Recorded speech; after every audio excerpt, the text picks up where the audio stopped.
तर मग जाणून घेऊया डेटाबेस मागचा मास्टर प्लॅन काय असतो. कधी विचार केलाय की बँकिंग ॲप फक्त आपलंच अकाउंट का दाखवतं? याचं उत्तर दडले डेटाबेस आर्किटेक्चरमध्ये, जे ठरवतं कोणाला काय दिसेल. म्हणजे डेटा सुरक्षित आणि व्यवस्थित ठेवण्याचा हा एक आराखडा आहे. सोप्या भाषेत सांगायचं तर हे अगदी बँकेच्या मास्टर प्लॅनसारखं आहे. जास्तीत जास्त डेटाबेसमध्ये 3 स्तरांची रचना वापरली जाते. पहिला स्तर आहे एक्सटर्नल लेवल, म्हणजे जे आपल्याला थेट दिसतं. त्यानंतर येतो कन्सेप्च्युअल लेवल, ही आहे डेटाबेसची खरी ब्लूप्रिंट. आणि तिसरा इंटर्नल लेवल, जिथे डेटा प्रत्यक्ष सर्व्हरवर सेव्ह होतो. थोडक्यात काय तर वापरकर्त्यापासून स्टोरेजपर्यंत हा एक पक्का क्रम असतो.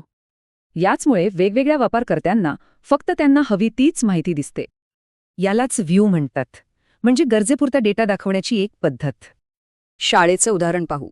इथे प्रत्येकाचा व्ह्यू त्याच्या भूमिकेनुसार ठरलेला आहे. पण मग या सगळ्यावर नियंत्रण कोणाचं असतं? ही जबाबदारी असते डेटाबेस ॲडमिनिस्ट्रेटरची, म्हणजेच DBAची.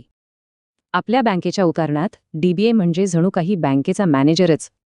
DBAची कामं खूप आहेत, डेटाबेस बनवण्यापासून ते त्याच्या सुरक्षेपर्यंत. पण प्रश्न हा आहे की अशी रचना एवढी महत्त्वाची का आहे?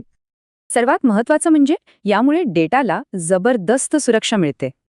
शिवाय सगळ्यांना एकसारखी आणि अचूक माहिती दिसते, गोंधळ होत नाही. आणि चुकीचा डेटा सिस्टममध्ये येण्यापासून रोखला जातो. थोडक्यात आर्किटेक्चरमुळे सिस्टीममध्ये जमीन अस्मानाचा फरक पडतो. पण विचार करण्यासारखी गोष्ट ही आहे की डेटा जसा वाढेल तशा या रचना कशा बदलतील.